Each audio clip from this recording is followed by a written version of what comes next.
Last time on the Ozempic Diaries. I feel good. I feel like I look good. I'm confident. So if this is the number, this is the number. Hey everyone, I'm Abbey Sharp. Welcome back to Abby's Kitchen. So today we're back with another long-awaited episode of the Ozempic Diaries, basically discussing all things GLP-1 agonists and the real-life experience of my manager, business partner, and close friend Ginger on her Ozempic journey. Now, a quick disclaimer here, this video may include numbers, calories, and extreme weight loss discussion, so please do tap out if that is not for you. Also, please note that the individual in the series is not my client, so any suggestions are for general knowledge and education only. Everybody's needs are going to be unique and ultimately should be discussed one-on-one with your healthcare provider. Also, this series is not meant to promote Ozempic as a first-line defense for weight loss, but rather to counter some dangerous misinformation with sensitivity and science in a safe space that is my channel. Or at least, I thought. We're gonna talk about that a little more in a moment. Okay, let me hop in here super quick because I'm dying to tell you about one of the most innovative products I have ever tested, ZBiotics Pre-Alcohol Probiotic. So this is the world's first genetically engineered probiotic developed by PhD scientists to tackle the rough mornings after drinking. So this video, totally sponsored, and I am so grateful for the partnership, but I am also like their best customer because I myself buy the product in bulk because I'm obsessed. And I love the science, so I want to explain this to you. So in this bottle is a genetically modified probiotic. They developed this probiotic strain with one job in mind: to produce the enzyme that breaks down acetaldehyde, which is the byproduct of alcohol that gives you a lot of the not so fun symptoms. And when I tell you this works, it works. Obviously, this is not an invitation to binge drink or go overboard. You still need to drink responsibly, have lots of water, have a balanced meal, get a good sleep. But if you're like me and you enjoy a glass of wine or two on the weekend and you've got a really busy life to wake up to the next morning, it will save your life. Ask any of my friends. My husband and I tell everyone we go out with for dinner because it is one of the most innovative and remarkable products I have ever tried. And I actually don't drink a lot, max 1 to 2 times per week, max 2 drinks at a time. And using their unique GMO technology, I know that they're working on a number of super innovative new products that help to target specific issues that originate in the gut. So we're definitely staying on the loop on that, and go to zbiotics.com/AbbeySharp or scan the QR code on screen right now to get 15% off of your first order when you use Abbey Sharp at checkout. You can also sign up for a subscription using my code so that you can stay prepared no matter the time or occasion. ZBiotics is also backed by a 100% money-back guarantee, so if you feel unsatisfied for any reason, they will return your money, no questions asked. All right, now let's catch up with Ginger. Hi, Ginger.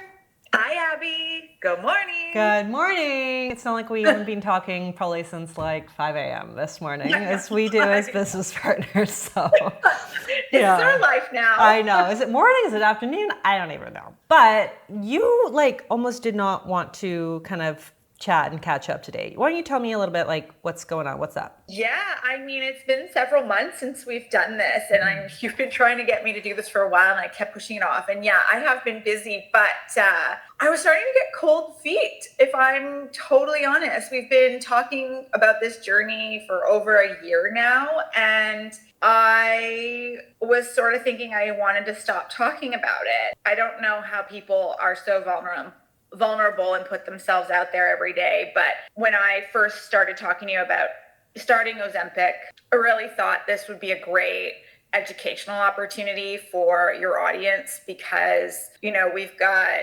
people from all ends of the world and all different, you know, demographics, and looking at the media and how it's often skewed one way depending on who is reporting on it and not actually physically experiencing it. I really wanted to sort of be blunt and honest in what was going on, and I was really fortunate that I had a really successful experience with it. But I noticed like the negative comments that were appearing on your feed were really starting to affect me. I'm not the face, like, and I don't really care to be ever. I just want to be doing the work and helping people and, putting out sort of these real authentic messages out. So yeah, I just got quite overwhelmed and sort of wanted to pull back from doing this.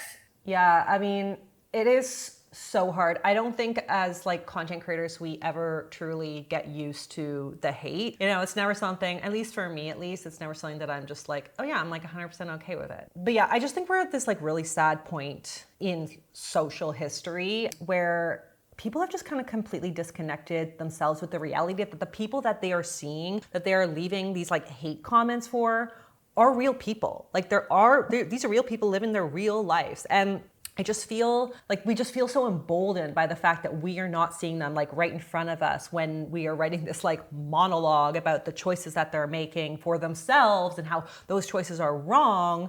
And we just end up saying things that are like truly inhumane. Like it's really quite disgusting. It really felt like some of the comments were sort of taking my own body autonomy away from me. And without context and without people sort of watching from video one, and that's where I sort of thought, okay, let's recap why we're here and why we did it in the first place.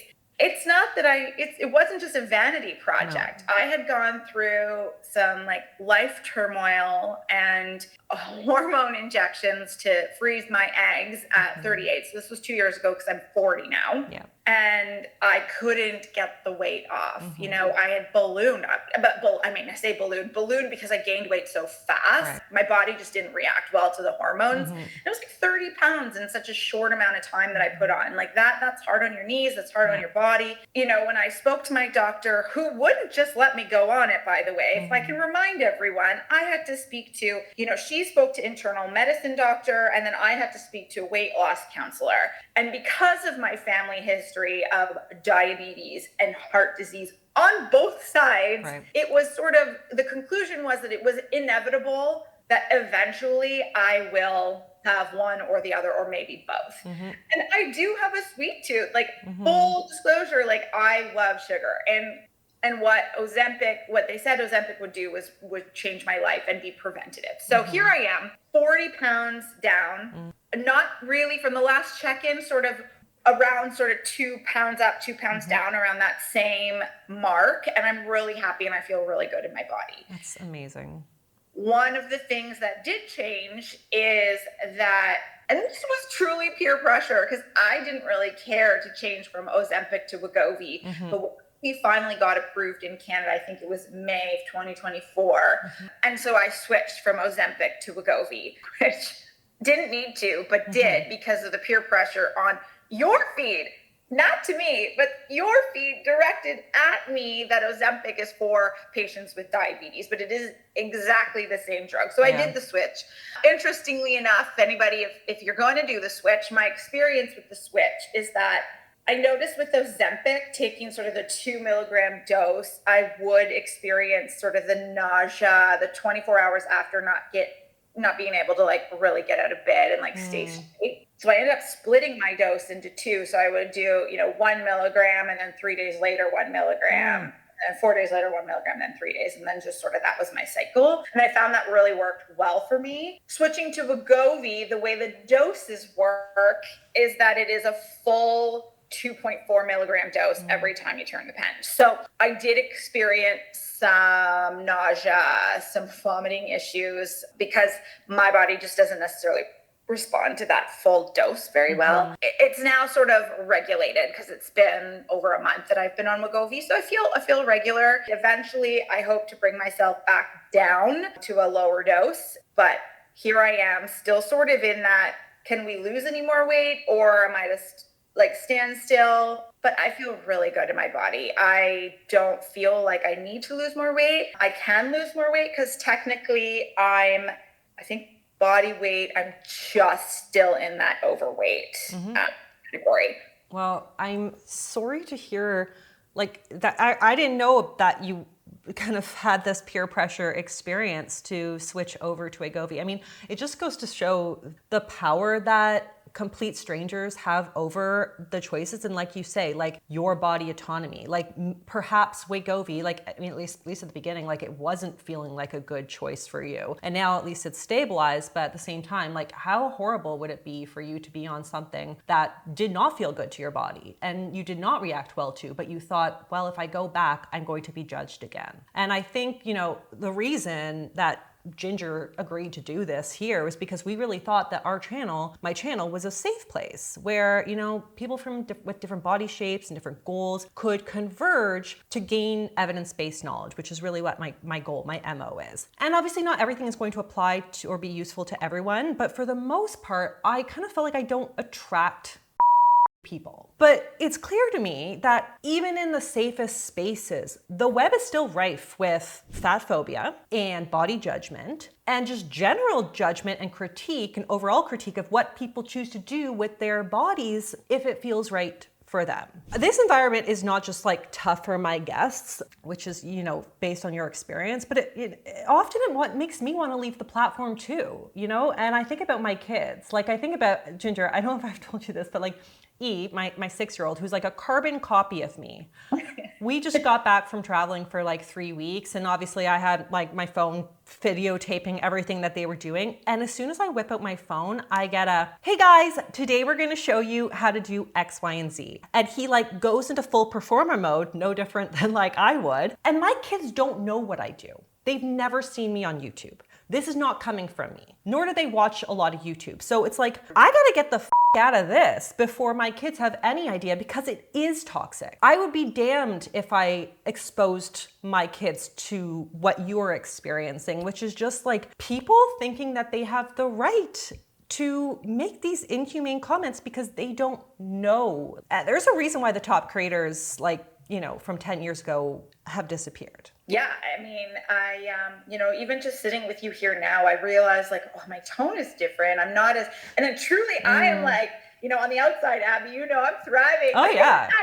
I am loving life. I'm loving the challenges. I'm loving what we're doing. I'm like checking my pulse right now because I can feel my heart beating. I was so nervous to do this chat this morning. And I don't know, it was like a year of beat down. I don't know. It was bizarre. It's a bizarre feeling right now. I understand. And I know that for myself, like I've been able to stick it out and I've learned how to take criticism for what I do and I say. And I think, as creators, like we are all responsible for the content that we put out there.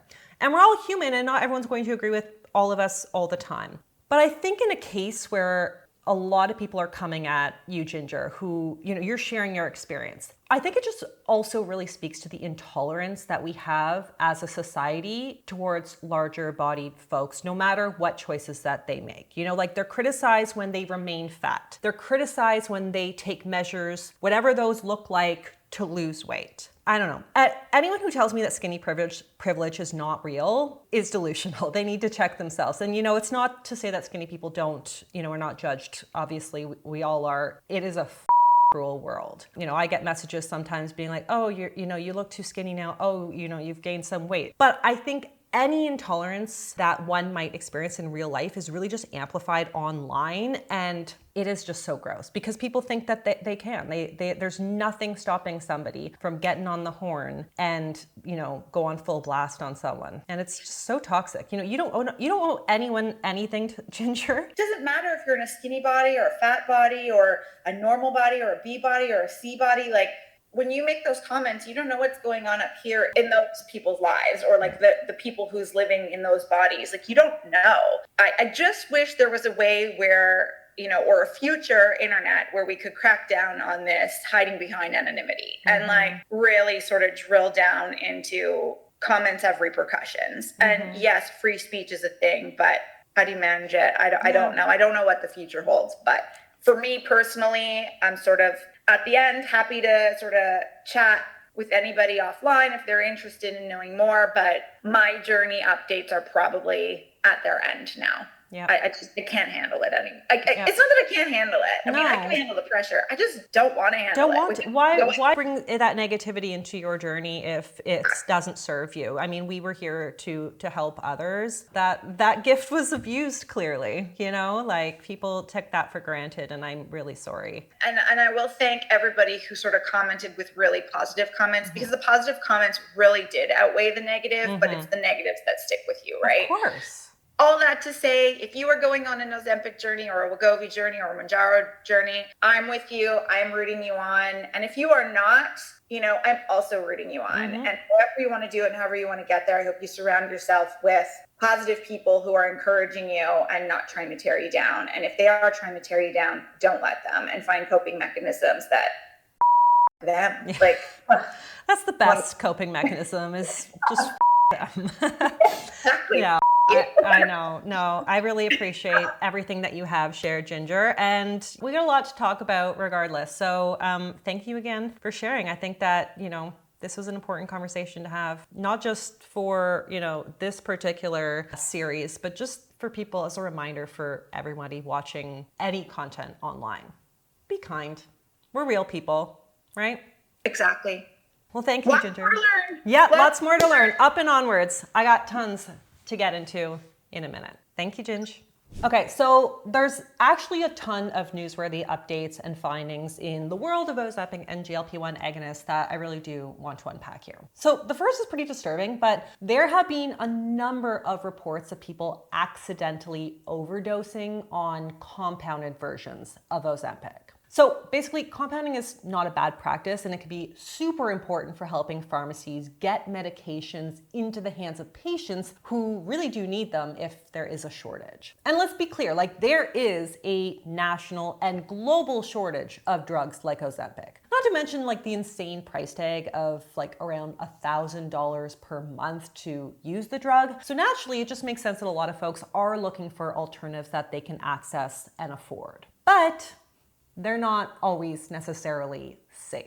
So for one, a lot of these compounded GLP-1 agonists have been made with a salt form of semaglutide, which really has not been tested for safety or efficacy. And that's when we're talking about drugs compounded by like legitimate professionals. But thanks to the demand and the cost just being so high, there are apparently loads of fake versions of these weight loss drugs out there as well. Now, the biggest issue with compounded Ozempic is the risk of overdosing, which the FDA issued a warning about earlier on this year. So in mid-August, there had been about 160 calls to poison control about overdosing on Ozempic, largely because when given a compounded drug, patients aren't given very good guidance on how to self-administer the correct dosage. So like usually you have to carefully add enough to the syringe, and all syringes could look different, versus when you get the brand name pens that have like the set dose already on the pen. So there's just like a lot more room for human error, which is why some folks have reported consuming 20 times the recommended dose, and obviously ending up like incredibly sick for days. So if you think like the side effects are bad on an approved dose, just like imagine doing that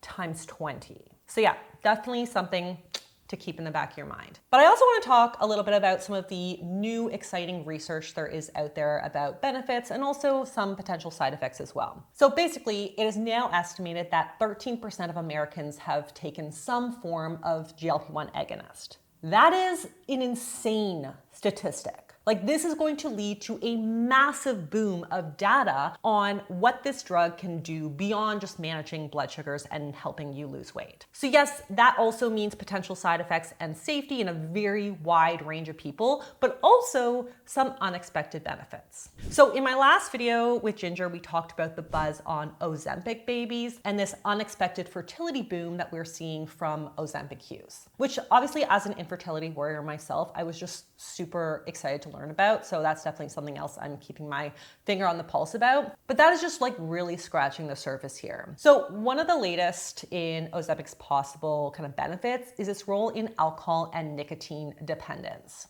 So one recent randomized control trial on humans found that exatenide, which is another GLP-1 receptor agonist, decreased alcohol cue reactivity in certain areas of the brain. Now, interestingly, the intervention group didn't experience any significant decreases in actual alcohol intake, but this does still suggest that GLP-1 agonists may affect the brain's reward pathways. And this idea was backed up by another review, which used a combination of animal studies and human clinical trials to show that GLP-1 agonists can alter reward-related behaviors, which could include a wide range of addictions. There's also some interesting emerging research looking at Parkinson's and Alzheimer's. So basically, this recent study found a reduction in cognitive dysfunction in folks who are on GLP-1 agonists, possibly related to a reduction in inflammation in the brain, blood sugar regulation, and or body fat. And we're apparently going to be seeing a lot more research on this come out like next year, which I'm personally very excited about because genetically, this is something that my family is at risk of. So I'm always kind of keeping my finger on the pulse when it comes to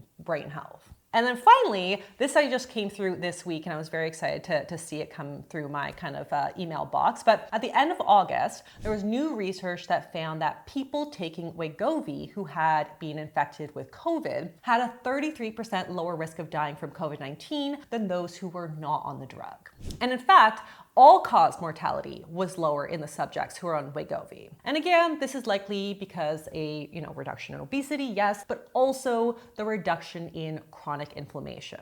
So there is a good chance that drugs like GLP-1 agonists may help to protect high-risk folks from dying from a wide range of infectious diseases like RSV or the flu. So again, we're gonna keep our eye on that. As for potential side effects and new risks, there has been some newly reported increased risk of a rare disease that can cause blindness. It's called non-arterial anterior ischemic optic neuropathy.